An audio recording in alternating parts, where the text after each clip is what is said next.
하나님의 말씀은 요한복음 15장 13절부터 15절까지 교독을 하시겠습니다. 사람이 친구를 위하여 자기 목숨을 버리면 이에서 더 큰 사랑이 없나니 너희가 나의 명하는 대로 행하면 곧 나의 친구라.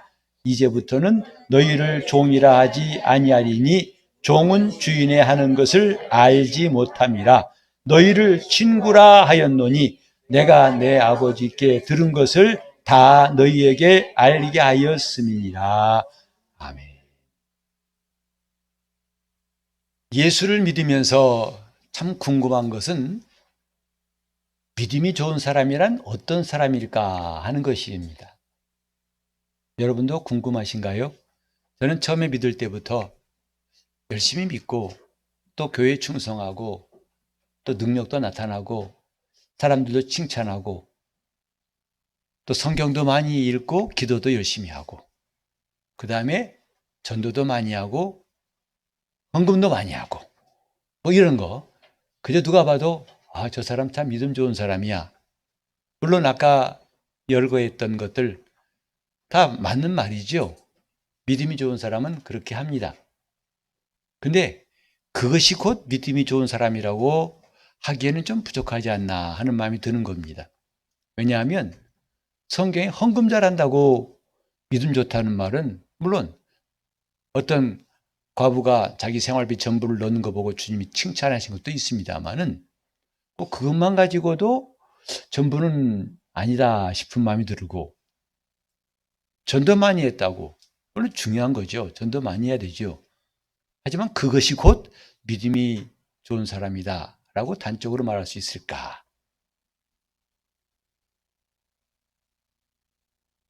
히브리서 11장에 믿음에 대해서 말씀하는 그 모든 내용들이 있는데 핵심이 뭐냐면 6절에 믿음이 없이는 기쁘시게 못하라니. 그러니까 믿음이 있으면 하나님을 기쁘시게 한다. 근데 그 기쁘시게 하는 자라고 하는 별명을 얻은 사람이 에녹이었습니다. 에녹은 무려 하나님과 300년 동안 동행하더라고 성경에 기록되었고 그러므로 그는 죽음을 보지 않고 하나님이 옮겼다라고 말합니다. 그 에녹이 300년 동안 하나님과 동행한다는 것, 그 내용이 뭘까요? 그 본질은 뭐냐면 하나님과의 친밀함 아닐까요? 여러분, 친구가 오래 간다는 게 뭐냐면 친밀함이 있기 때문에 오래 가는 거예요. 자동차가 기름을 가득 넣으면 오래 갈 수 있죠. 서로 친밀함이 있으면 그 사이는 오래 갈 수 있습니다. 그래서 30년 지기, 50년 지기란 말도 하고 뭐 평생 지기란 말도 쓸 수 있겠죠. 이렇게 친밀함이 있는 것. 그래서 요즘에 저는 믿음이 좋은 사람이란 하나님과 친밀한 사람이구나 하는 것을 깨닫습니다. 이것은 구약이나 신약 관계없이 또 그 사람이 이 땅에서 어떤 삶을 살았느냐, 외모로 어떻게 했느냐 떠나서 본질적으로 중요한 것은 하나님과 친밀한 사람, 그것이 믿음이 좋은 사람이라는 것을 새삼 느낍니다. 그럼 제가 믿음이 좋은 사람, 그럼 여러분 하나님과 친밀한 사람 이렇게 해볼까요? 믿음이 좋은 사람, 하나님과 친밀한 사람. 아이고, 이거 이렇게 교육 효과가 좋아요. 저는 기대도 안 했는데 뜻밖의 선물을 주셔서 감사합니다. 앞으로 우리가 신앙생활 잘한다는 것, 물론 첫째 벌에 참여합시다. 막 두세 개 말하는 것도 중요합니다만은 그 뭔가 좀 욕심이 있는 것 같아요. 하나님 앞에서 뭘 얻으려고 하는 사람 같다 이 말이죠. 그렇지 않아도 하나님과 친밀한 사람이 첫째 부활에 참여하지 못할 수 있을까요?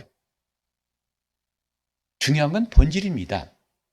우리가 3년 전에 함께 다짐했던 거 있죠? 신앙의 기본에 충실하자. 그 본질을 놓쳐버리면 엉뚱한 결과가 나오는 겁니다.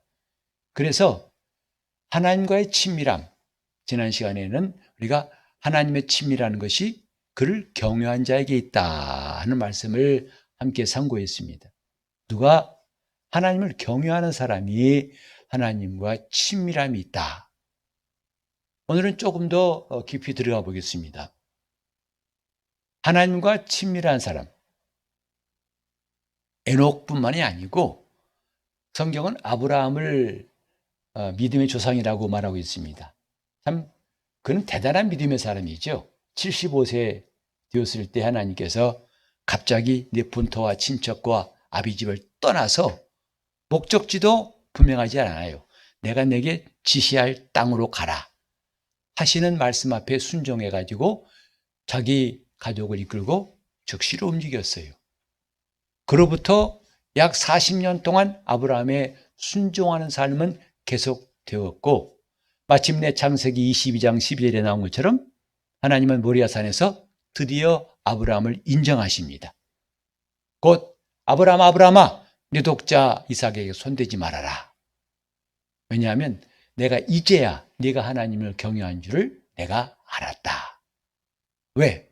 이는 내 독자를 아끼지 않고 내게 드렸기 때문이다 라고 성경은 기록합니다.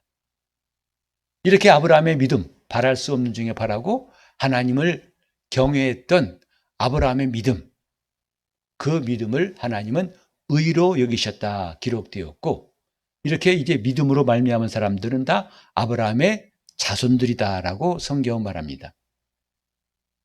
이렇게 믿음으로 하나님을 순종해서 하나님께 의롭다함 받은 사람, 이것을 야고보는 의롭다함 받았다는 것과 함께 또 새로운 우리에게 다른 관점을 제시해 주고 있어요.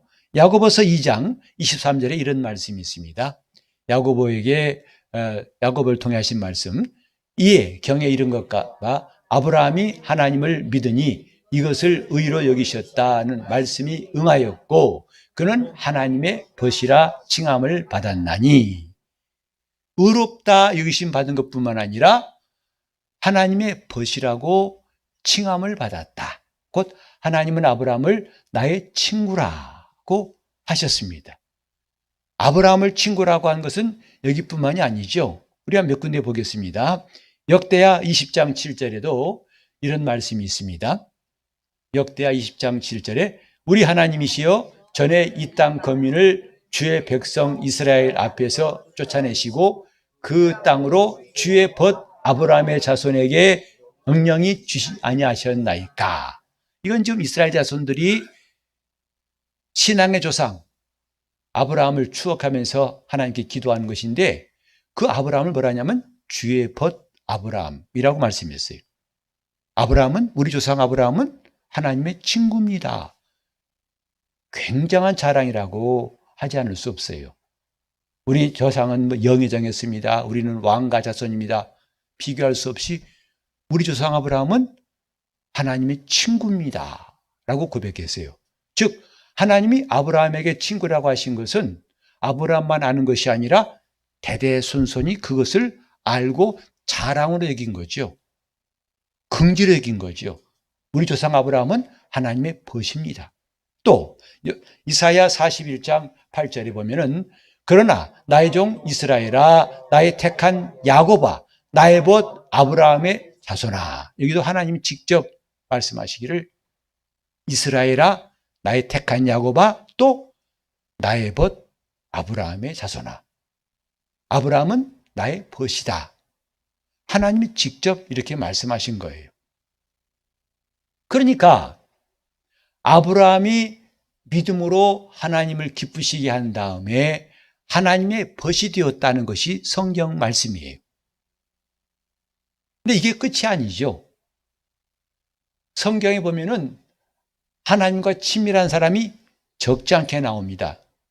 이제 우리는 이미 아브라함을 말했고 그 다음에 모세 이야기 볼까요? 출애굽기 33장 11절에 보면은 사람이 그 친구와 이야기함 같이 여호와께서는 모세와 대면하여 말씀하시며 모세는 진으로 돌아오나 그 수종자 눈의 아들 청년 여호수아는 혐악을 떠나지 아니하더라. 여기 보면 하나님께서 모세를 어떻게 대하셨는가? 사람이 그 친구를 대함 같이 친구에 대해서 이야기하는 것 같이 하나님은 모세와 대면하여 말씀하셨다. 하나님은 모세의 얼굴을 아신다 이 말이죠. 모세와 대면하여 어떻게 친구를 대면하여 말하듯이. 또 다른 성경에 보면 하나님께서는 모세에게 나는 그 이름을 안다 하셨어요. 하나님은 모세의 이름을 아시고 하나님은 모세의 얼굴을 대면해 보셨다. 이스라엘 사람들은 하나님을 대면하면 죽는다. 얼마나 두려운 분위기에 그분을 대면한다는 건 상상할 수 없는데 모세는 예외였습니다. 하나님은 그를 대면하여 이야기하시되 친구와 말하듯이. 그래서 제가 이 말씀을 듣고 감동되어 가지고 여러분 위해서 기도할 때도 종종 그렇게 쓸 거예요. 하나님 우리를 얼굴로도 아시고 이름으로도 아시는 그런 성도가 되게 해달라는 기도들 여러 번 했습니다. 저는 이게 부럽습니다. 하나님을 우리가 나만 그분을 열광하고 사모하는 게 아니라 그분도 나를 얼굴로도 아시고 이름으로도 아시고 이게 얼마나 놀라운 일인지 이게 믿어진다면 여러분 굉장히 놀랄 거예요. 근데 안 놀라는 이유가 뭐냐면 믿어지지 않아서 안 놀라는 거죠. 그건 모세니까 그건 아브라함이니까 그렇지. 제가 누가복음 19장의 삭개오 이야기 읽을 때 참 큰 감동을 받고 충격받은 게 뭐냐면 주님께서 삭개오야 하고 부르시는 음성이었어요. 뽕나무에 올라간 삭개오를 향해서 삭개오야. 삭개오는 주님과 같은 마을 사람도 아니에요. 갈릴리 사람도 아닙니다. 여리고 사람이에요. 한 번도 만난 적이 없어요. 전화 한 통 한 적 없어요. 명함 하나 교환한 적 없어요. 그런데 주님은 정말 삭개오에는 충격적으로 자기 귀에 들려오는 이 주님 음성이 진짠가 싶을 만큼 주님 입에서 삭개오야 하고 부르셨어요. 아, 정말 그때 그 삭개오의 마음이 어땠을까 저는 종종 상상해 봐요. 우리는 주님 입에서 그 이름이 불러지고 그래서 주님께서도 나사로야 나오라고 이름 부르시잖아요. 시몬 베드로를 부르시잖아요. 아니 전능하신 하나님이 사람의 이름을 아시고 그를 부르신다는 게 너무 놀랍지 않습니까? 저는 그 말씀을 듣고 믿음을 가진 거예요. 하나님도 내 이름을 부르신다. 나도 이 다음에 주님 앞에 나갈 때 내 이름 부르시면서 나를 부르시는 그 장면을 상상해 본다 이 말이죠. 여러분 하나님이 여러분 이름을 아신다고 생각하시나요? 믿으시나요? 오늘따라 믿는 사람이 많아졌네요. 평소 같으면 글쎄요 고개를 도리도리 할 텐데 오늘은 꽤나 믿는 사람이 많아진 것 같아요. 하나님 내 이름을 아신다는 것을 지금 이 순간뿐만 아니라 평소에도 실감한다면 우리는 얼마나 놀라울까요? 여러분 기도할 때 내 기도 하나님 들으실까? 안 들으실 것 같아. 이런 생각이 들 때가 있죠. 그러나 하나님이 내 이름을 아신다고 인정한 사람은 그런 의심은 안 할 겁니다. 내가 오늘 기도를 잘했나 아니면 기도가 막혔나 그거 따지지 않을 겁니다. 우리는 하나님이 어떤 분이신가를 너무 오해하고 있어요. 그분은 우리를 이름으로 아시는 분이고 나를 알아보실 겁니다. 여러분 교인들이 볼 때요. 제일 실망스러운 게 누구냐면 목사님 안녕하세요. 근데 목사가 누구시더라. 그럼 아마 그 기분 뭔지 아시죠? 자기는 목사님 반가웠는데 안녕하세요. 우리 이웃 주민이신가 했다가는 참 심란해지죠. 그래서 제가 안수받고 난 다음에 부지런히 힘쓴 게 뭐냐면 성도들 이름 기억하는 거였어요. 제가 목회 첫 해에 맡은 교인이 1000명이었습니다. 그래서 우스갯소리로 옆에 있던 목사님이 1000명은 목사가 1000명이네 하면서요. 교인이 1000명이면 얼마나 많은 줄 아세요? 그때부터 저는 부지런히 우선 직분자들부터 이름을 부지런히 외웠어요. 부지런히. 그래서 아직 만나지 않은 새로운 임지에 갔을 때 그 전달받은 명단 가지고 그 이름을 일교구장님 누구고 남성 누구고 여성 누구고 부지런히 외웠어요. 부지런히. 그리고 첫 대면할 때 일교구장 아무개 집사님이시죠? 그러니까 깜짝 놀라더라고요. 자기도 이름 말 안 했는데 어떻게 하냐고.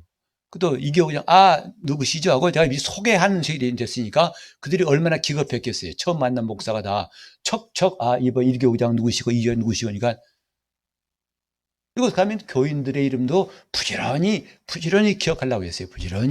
부지런히.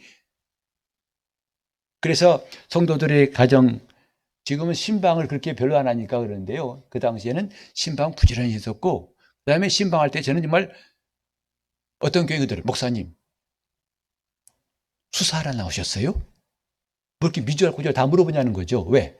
남편 다 알죠. 자녀가 누구고, 이름이 뭐고, 지금 몇 학년이고, 어느 회사 다니고.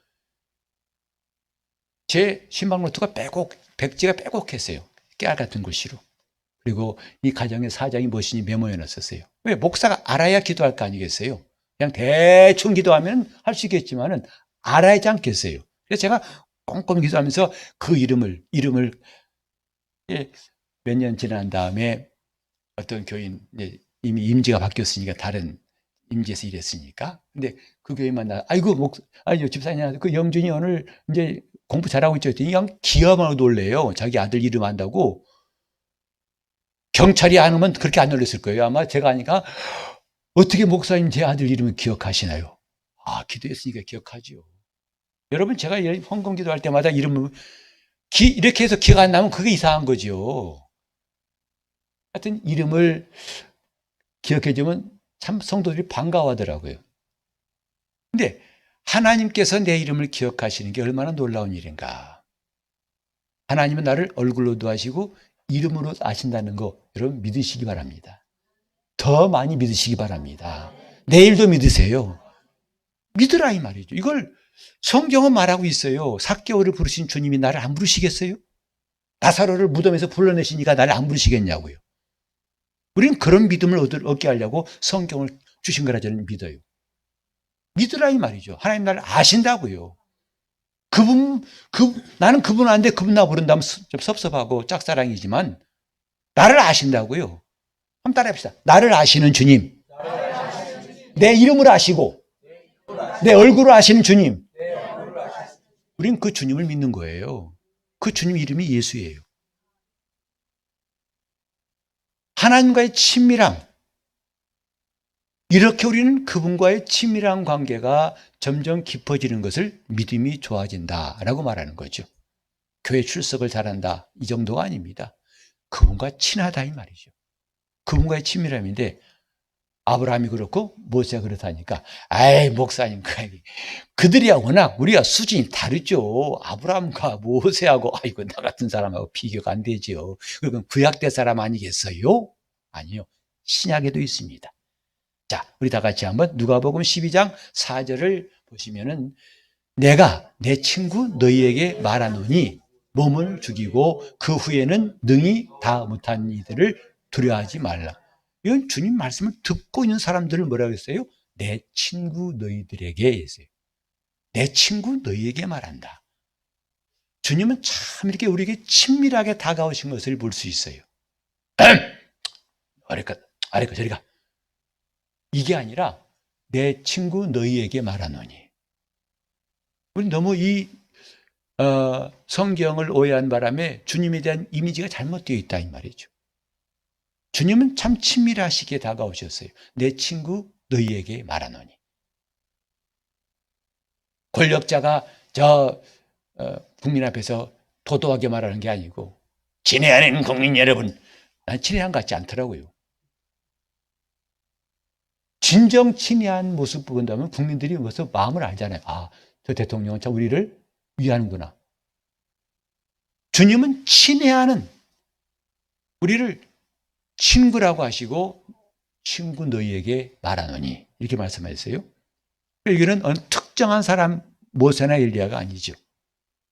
그 앞에 있는 사람들에게 내 친구 너희에게 그만큼 주님은 호감을 가지고 친밀함으로 가지고 다가오셨다 이 말이죠. 자, 16장 9절에 보시면 내가 너희에게 말하노니 불의의 제물로 친구를 사귀라. 그리하면 없어질 때에 저희가 영원한 처소로 너희를 영접하리라. 제가 누가복음 중에서 참 오래 남는 중에 하나가 이 성경이에요. 누가복음 16장에 불의한 정직이 이야기를 주님 하셨는데 참 많은 사람들이 그 본문의 뜻을 쉽게 이해하기 어렵다고 하더라고요. 근데 저는 참 그 말씀이 굉장히 제게 다가왔던 거죠. 그 앞에 내용은 좀 다 말하기 뭐하고, 근데 이게 구절은 그 앞에 말씀하신 비유의 결론이에요. 불의한 재물로 친구를 사귀어라. 이게 불의한 재물이란 말은 좀 검은 돈이란 뜻이 아닙니다. 세상적인 재물이란 뜻이에요. 이 세상에 있는 재물로 너희는 친구를 사귀어라. 그리하면 그것이 없어질 때에 영원한 처소로 너희를 영접할 것이다. 이게 신앙생활이라고요. 여러분이 가진 물질이 있다면 그걸 가장 귀하게 쓰고 싶죠? 용도를 제가 알려드릴까요? 예수를 친구 삼되 쓰세요. 여러분의 시간, 가장 귀한 시간, 얼마 남지 않은 시간, 이걸 최고로 귀하게 쓰고 싶죠? 용도를 말씀드릴까요? 예수님을 친구 사귀는 데 쓰세요. 여러분 남은 생애, 이 생애를 더 값지게 쓰고 싶지 않습니까? 용도를 말씀드릴게요. 예수를 친구 삼되 쓰세요. 그것만큼 성공적인 삶은 없습니다. 불의한 재물로 친구를 사귀어라. 친구를 사귀어라. 그건 좀 주님 마음에 우리를 친구 삼고자 하는 간절한 열망이 있기 때문에 이런 말씀하신 거예요. 그가 우리를 그렇게 친구로 대하기 싫다면 이런 말씀하시겠냐고요. 이런 비밀이 있어도 꽁꽁 감추지 다 말씀하시겠냐고요. 불의한 재물로 친구를 사귀어라. 그 다음에 우리 요한복음 11장 11절에도 나사로의 가정에 이제 그가 죽었을 때 하신 말씀이죠. 이 말씀을 하신 후에 또 가라사대 우리 친구 나사로가 잠들었도다. 그러나 내가 깨우러 가노라. 주님은 나사로를 우리 친구라고 했어요. 이런 주님을 이제 느껴봅시다. 하나님의 임재를 경험하고자 하는 우리 성도들이요, 이런 주님 말씀을 좀 느껴보자고요. 주님은 나를 친구라고 여기신다 이 말이에요. 우리 친구 나사로. 저 신앙의 조상 아브라함만이 아니고 모세만이 아니고 그 대단한 사람이 아니고, 이제는 베단이라는 동네는 원래 가난한 자들, 아픈 자들의 동네라는 뜻이에요. 아픈 자, 고통당한 자의 집이라는 뜻이 바로 베단입니다. 소외된, 정말 이젠 아주 못 산 동네에 살았던 나사로지만 주님은 나사로를 우리 친구라고 했어요. 아니, 그런 주님이 오늘 우리를 친구라고 하시지 않을 리가 있나요? 그건 오히려 불가능한 일일 것입니다. 나를 친구로 하신다 이 말이죠. 주님 나를 친구라고 대하시고 여기시고 그렇게 하시려고 이 땅에 오신 거예요. 올해 성탄절은 기쁘다고 주셨네. 좀 기쁜 내용이 더 풍족했으면 좋겠어요. 그냥 주님이 탄생했다가 아니라 나를 친구 삼으려고 오신 주님을, 그 탄생을 축하했으면 좋겠어요.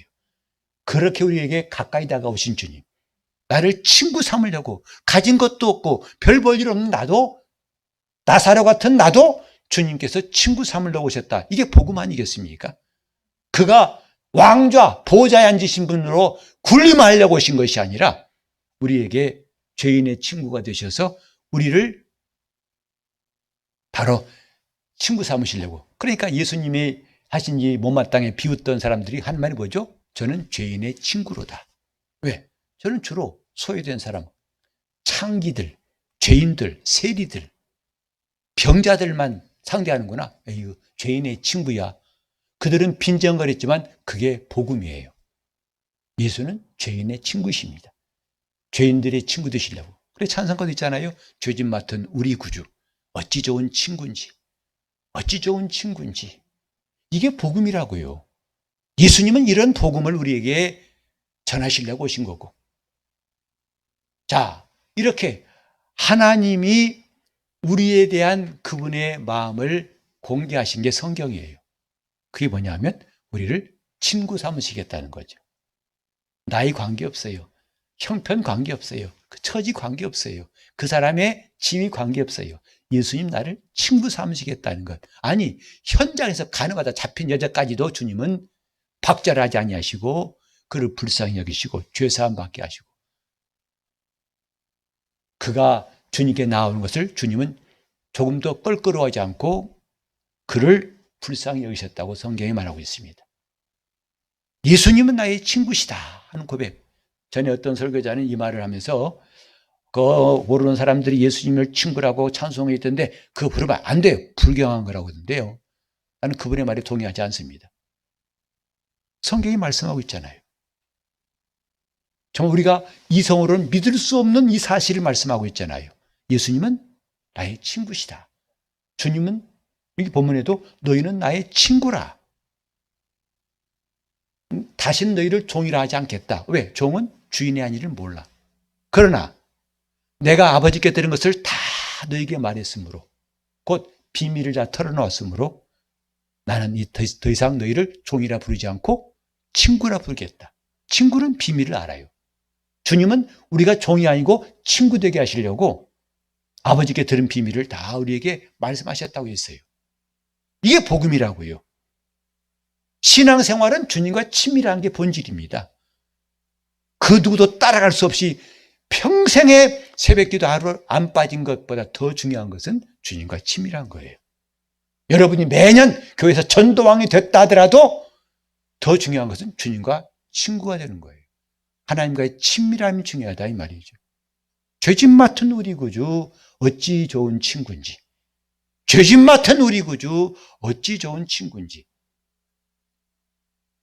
그 주님이 우리를 이렇게 가까이 하신 이유, 그걸 인간들은 납득하기 힘들죠. 왜 그러세요? 여러분 보세요. 어떤 사람이 이러고 보고 막 따라와요. 왜 그러세요? 모르는 사람인데. 난 당신 좋습니다.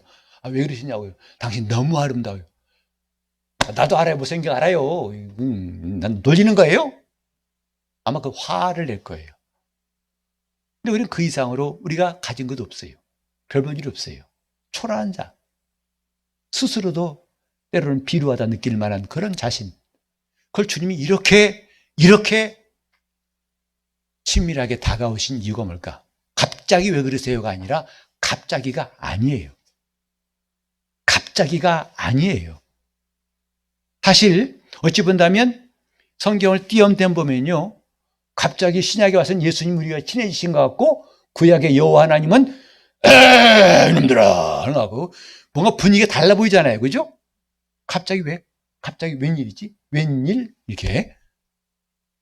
근데 그건 성경을 띄엄띄엄 본 것이고요. 성경을 쭉 보면은 이어지고 있어요. 갑자기 아니에요. 똑같아요. 예수님 우리를 사랑하셨다. 언제? 십자가에 달려 죽으실 때부터 아니에요. 오해하지 마세요. 로마서 5장 8절에 보니까 우리가 아직 죄인 되었을 때 그리스도께서 우리를 위해 대신 십자가에 죽으심으로 우리를 향한 자기 사랑을 확증하셨다고 그랬어요. 예수님이 십자가에 죽으실 때 확정, 우리를 사랑하셨기 때문에 그를 보내신 것이고 그가 십자가에 피 흘려 죽으심으로 드디어 하나님이 사랑을 확증하신 것이지, 하나님 우리를 사랑하신 것은 2000년 전이 아닙니다. 굉장한 착각이에요. 요즘에 성경을 우리 성도들과 함께 읽으면서 저는 정말 성경 소들하는 시간이 참 즐겁고 행복해요. 그러면서 뉘우치는 게 뭐냐면 내가 그동안 성경을 너무 몰랐구나. 하나님을 참 많이 오해했구나. 점점 느껴요. 점점 지금 시편 이제 100편 넘어갔는데 참 내가 그동안 뭐 한 거야 싶은 마음이 들 때가 있어요. 뭐 한 거야? 하나님 말씀을 전한다는 네가 정말 그동안 뭐 한 거야 싶은 마음이 드는 거예요. 굉장한 오해. 오늘 이것도 오해예요. 주님 날 하나님 날 사랑하셨어요. 그러잖아요. 전도할 때 하나님은 당신을 사랑하십니다. 언제? 2000년 전에? No. 처음부터입니다. 처음부터 하나님 우리를 사랑하셨어요. 같이 할까요? 처음부터. 어떤 분은 처음처럼? 그렇게 생각하면 좀 뭔가 과거가 있는 사람들이에요. 처음처럼이 아니고 처음부터. 웃는 사람은 수상한 사람들이네. 왜 안 웃는 분도 있는데 웃는 분도 있을까? 그것이 궁금하다. 자, 처음부터 시작. 처음부터 사랑하신 거예요. 왜? 하나님의 형상을 따라 사람을 지으셨어요. 그 사람을 지으시고 왜 하나님의 형상을 따라 지었을까? 오직 인간만이 유일하게 하나님의 형상을 부여받은 존재로 지으신 이유가 뭘까? 여러분 이걸 기억하잖아요. 자식 낳으면요 다 귀합니다. 이쁩니다. 이쁩니다. 객관적으로 안 이뻐도 주관적으로는 충분히 이뻐요. 남들은 다 안 이쁘다 해도 나는 이뻐요. 내 자식이에요. 안 그래요? 안 그래도 하면 이상한 사람이에요. 다 이뻐요. 남들이 이쁘다 해도 이쁘고 말도 안 돼. 속으로 말도 안 돼. 난 100% 안 이뻐. 하더라도 나는 이뻐요. 왠지 아세요? 나를 닮았어요.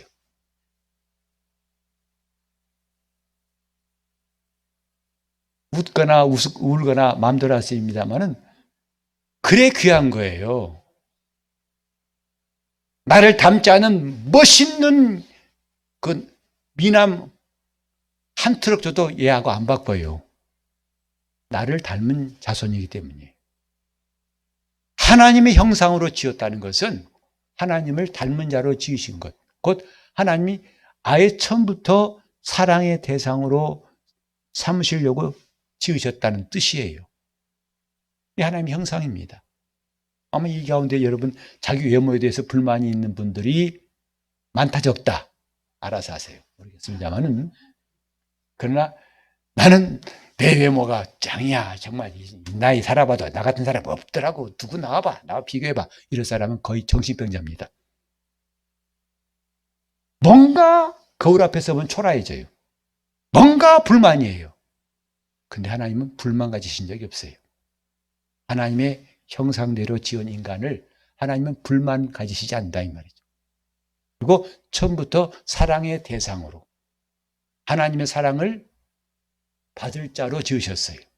이것이 인간 창조입니다.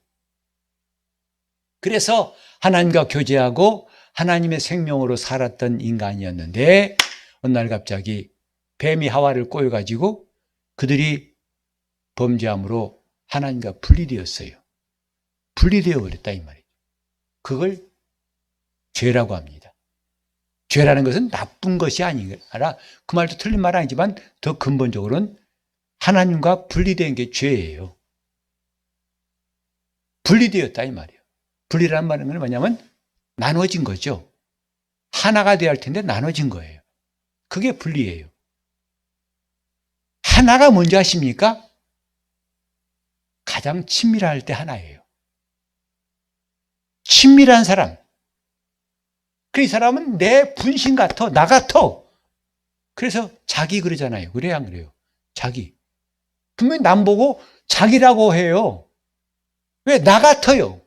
나와 분리할 수 없어요. 그게 하나예요. 이렇게 친밀함을 가지고 하나님의 사랑받는 존재로 지음받은 것이 인간이거늘 어느 날 갑자기 그 인간은 하나님과 완전히 분리된 존재, 다시 회복이 안 되는 존재가 되었어요. 이것을 타락이라고 합니다. 그때부터 인간은 온갖 악행을 다 저지른 거죠. 그러니까 죄를 지었기 때문에 악한 게 나오는 거예요. 죄가 없으면 악이 없어요. 죄를 지었기 때문에 온갖 악이 나온 거라 이 말이죠.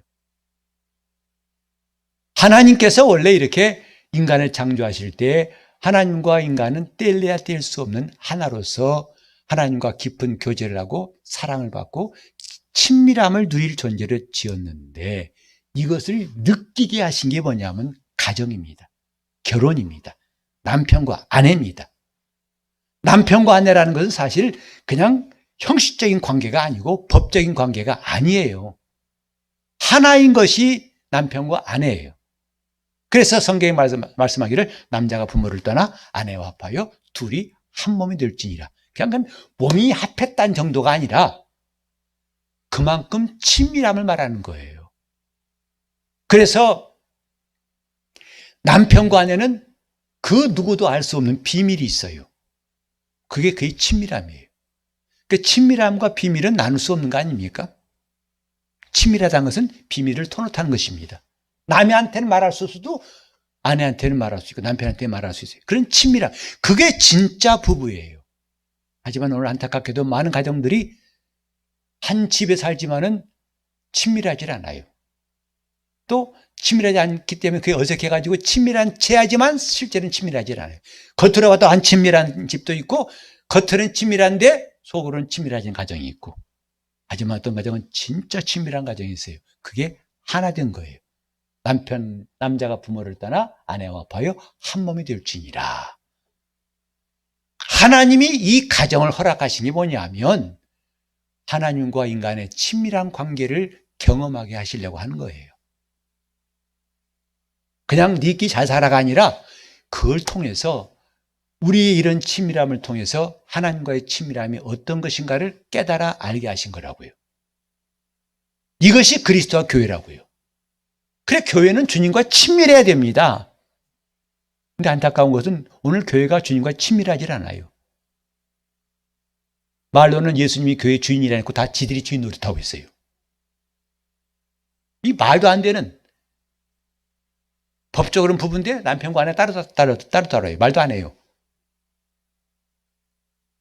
이게 오늘 교회와 모습이라면 얼마나 참담합니까? 왜 교회와 주님이 친밀하지 않을까? 그러면서도 주님은 살아계시다고 노래하고 있어요.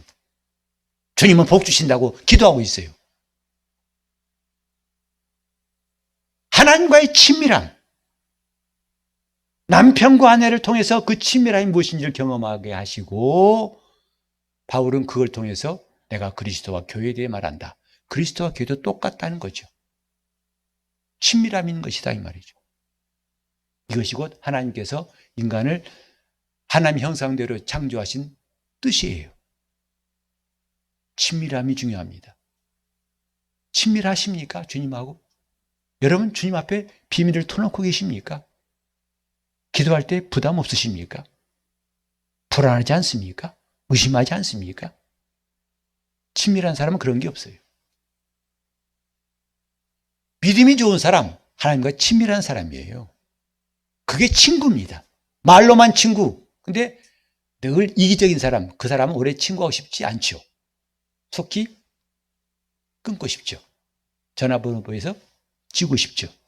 왜? 만날 때마다 지 자랑만 하고 밥값도 안 내요. 지가 다 빠져나가요. 근데 말로는 친구래요. 그런 친구는 한 트럭 줘도 반갑지를 않습니다. 근데 만날 때마다 나를 위해 주고 걱정해 주고 식비는 물론 내가 내죠. 먼저 가서 내죠. 그런 친구는 얼마나 반갑습니까? 그리고 나한테 터놓고 이야기합니다. 터놓고. 저는 성도들도 참 수많은 사람 만나는데요. 수많은 사람 만나면서 느낀 게 뭐냐면 목사에게 마음을 터놓고 얘기한 사람이 별로 없어요. 저도 지금까지 근 40년 돼가는데 손가락 꼽을 정도예요. 자기 가정의 비밀한 문제를 내놓고 목사님 이 문제를 어떻게 했으면 좋겠습니까? 하고 저는 그 사람은 깜짝 놀래요. 아, 이런 말까지 다 하나? 이렇게까지 다 말하나? 그래서 저도 진심으로 도와주고 싶다 이 말이죠.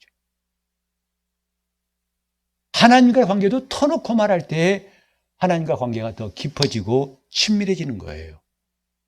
주님은 그런 사람을 나의 친구라 하였어요. 아브라함은 하나님의 마음을 알아준 사람이었기 때문에 나의 친구라 하고 성경은 기록하고 있습니다. 믿음 좋은 사람, 하나님과 친밀한 사람입니다. 그래서 그 친밀한 관계를 우리에게 허락하시려고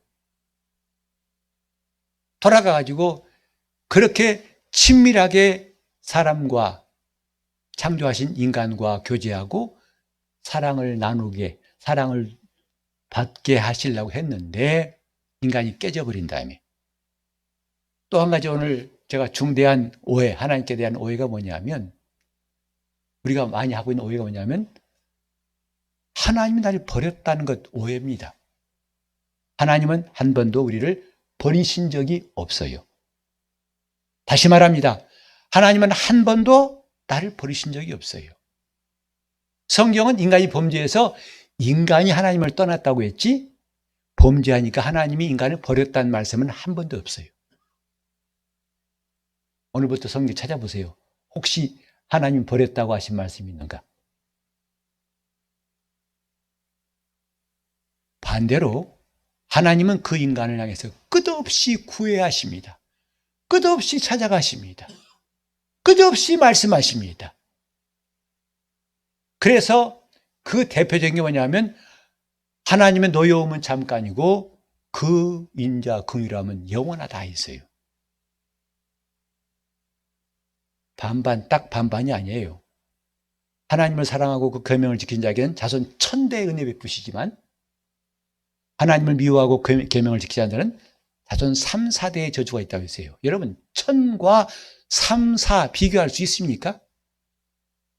하나님이 죄를 미워하시기 때문에 죄를 지은 것은 심판하시고 저주하시지만 그러나 그의 은혜는 250배 이상 많다고요. 엄청난 겁니다. 1대 200이 250 비교해 보세요. 그게 성경 구약 역사를 봐도 입증되는 게 뭐냐면 그렇게 하나님 앞에 여러분 사사기 같이 봤잖아요.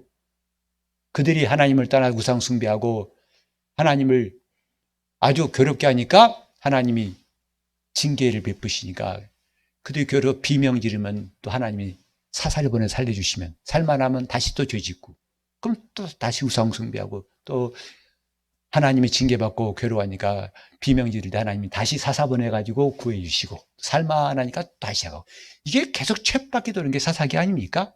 그게 사사기뿐만 아니고 오늘 우리 삶이에요. 그럼에도 불구하고 하나님은 포기하신 적이 없어요. 그가 포기하신 적이 없다는 것 자체가 하나님은 인간을 버리신 적이 없다는 증거입니다. 포기하지 않으셨어요. 정말 제가 예언서 예스겔이라는 데 예레미야 읽어보면요. 나 부끄러워요. 읽기가. 이스라엘의 행음한 것에 대해서 하나님이 너무 아주 선지자가 노골적으로 표현했어요. 뭐 2다리를 어떻게 하고 그게 왜 이런 나 부끄러운 말씀을 써놨을까 생각합니다. 그만큼 이스라엘이 처참하게 정말 갖다 버려도 아깝지 않을 만큼 타락했을지라도 하나님은 버리시지 않는다는 것을 말씀하고 있거든요. 그래서 호세아 선지자에게 말씀하시기를 너는 가서 음란한 여인에게 장가가라. 거룩한 선지자에게 하나님은 음란한 여자에게 그렇게 결국은 고멜이라는 사람에게 장가갔죠. 왜? 하나님이 이렇게 타락하고 음란한 이스라엘을 버리지 않고 포기하지 않으셨다는 것을 보여주시려고. 하나님은 한 번도 인간을 버리신 적이 없어요. 우린 때때로 기도가 상달이 안 되고 응답이 안 된다고 답답하고 나를 버리셨나? 나를 버리셨나? 정령 버리셨나? 이렇게 생각할 때 있지만 천만에 그건 오해입니다. 같이 해볼까요? 하나님은 한 번도 우리를 포기하시거나 버리신 적이 없다. 그래서 요한복음 13장 1절에도 세상에 있는 자기 사람들을 사랑하시되 끝까지 사랑하시니라 그랬어요. 우린 지금 너무나 하나님을 오해하고 있습니다. 나를 포기하신 적이 없어요. 그렇게 맨날 죄짓고 회개하고 죄짓고 회개하고 죄짓고 회개 무한 도돌이표를 할지라도 하나님은 나를 포기하신 적이 없어요. 그래서 누가복음 15장도 감동적인 말씀이 있죠. 드라크마 찾을 때에도 잃어버린 양 찾을 때에도 찾도록 찾으니라. 그 말은 찾기까지 찾을 때까지 찾는다는 말씀이에요. 찾다가 그만두고 없으면 그만둔 게 아니라 찾을 때까지 찾느니라. 그게 하나님 마음이죠. 이런 하나님의 마음을 드디어 절정으로 보이신 게 예수님을 보내신 거예요. 그분이 하도 안 되니까 그 아들을 이 땅에 버리시면서까지 찾으신 것이 복음이에요.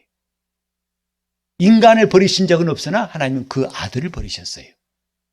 이 놀라운 하나님의 사랑 앞에서 항복하지 않으면 그 사람에게는 멸망밖에 없어요. 이런 사랑을 보고도 나는 몰라 하고 마음을 강팍히 했다가는 그 기다린 건 지옥밖에 없습니다.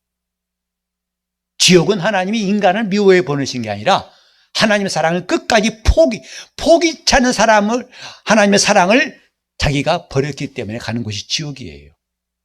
꼭 기억하세요. 오해하지 마세요. 하나님은 미운 사람을 지옥 보낸다. 아니요. 미워도 포기하지 않고 지긋지긋하게 죄를 져도 포기하지 않고 사랑하셨지만 그 사랑을 받지 않았기 때문에 지옥 가는 거예요. 우리는 오늘 이제 종려주의를 맞이했고 이번 내일부터는 고난주가 아니고 그 다음에 다음 주에 부활절입니다. 고난주간 맞이할 때 다들 금식 생각합니다. 아, 금요일 금식해야 되는구나. 월학을 금하고 휴 텔레비 보고 싶은데 핸드폰 휴 이번 주에 미디어 금식해야 돼. 좋은 결심이에요.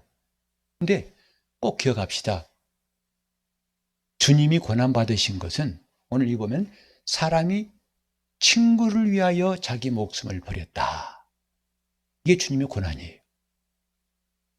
주님은 전혀 성도 모르고 이름 모르는 어느 누구를 위해서 십자가에 피 흘리신 것이 아니라 친구를 위해서 목숨을 버리신 겁니다. 친구를 찾기 위해서, 친구를 얻기 위해서, 우리를 친구 삼기 위해서. 왜 주님이 고난받으셨는가? 올해는 좀 새롭게 맞이하는 고난주간 됐으면 좋겠어요. 나를 친구로 여기신 주님이 죽기까지 나를 사랑하시고 고난당하신 주간을 기념하는 것이 좋겠다 생각합니다. 우리는 지금 주님이 이렇게 우리를 친밀하게 다가오시려는 열심, 이제는 우리가 마음을 열고 환영할 때가 되었습니다. 주님은 나의 친구십니다. 주님은 나의 참 친구. 이런 진실하신 친구 찾아볼 수 있을까? 내가 이 땅에 살면서 평생 찾아볼 수 없는 가장 놀라운 친구. 주 예수는 나의 참 좋은 친구이십니다. 기도하실 때 주님, 내가 주님을 오해했던 것 용서해 주시고 나를 얼굴로도 이름으로도 하시는 주님을 이제는 더 친밀하게 사귈 수 있도록 내가 다른 거 다 없어도 좋으니까 주님만을 친구 삼는 남은 생애가 될 수 있도록 주님 나를 주님의 영원한 친구로 삼으시면 감사하며 나도 주님의 친구 되겠습니다. 나를 인도해 달라고 합심해서 기도하겠습니다.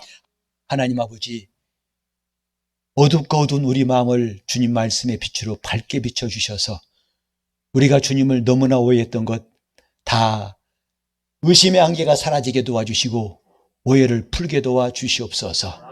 처음부터 우리를 사랑하신 주님을, 그리고 비록 하나님과 분리되어서 타락했지만 잃어버린 드라크마를 찾고 잃어버린 양을 찾으려고 하신 그분의 열심을 이제는 깨닫게 도와주시고 철나게 도와주셔서 우리 신앙생활이 하나님과의 친밀함이 깊어지는 거룩한 성도가 되게 하여 주시옵소서. 이제 한 주간 동안 우리는 고난주간을 연휴에 같이 보내지 않고 나를 친구 삼으시기 위해서, 사람이 친구를 위해 자기 목숨을 버리면 이 더 큰 사랑이 없다 하신 주의 말씀, 친히 그 말씀을 이루시려고 오신 주님의 고난을 우리가 깊이 묵상하는 한 주간 되게 하시고 영광의 부활절을 맞이할 수 있도록 도와주시옵소서. 예수 이름으로 기도합니다.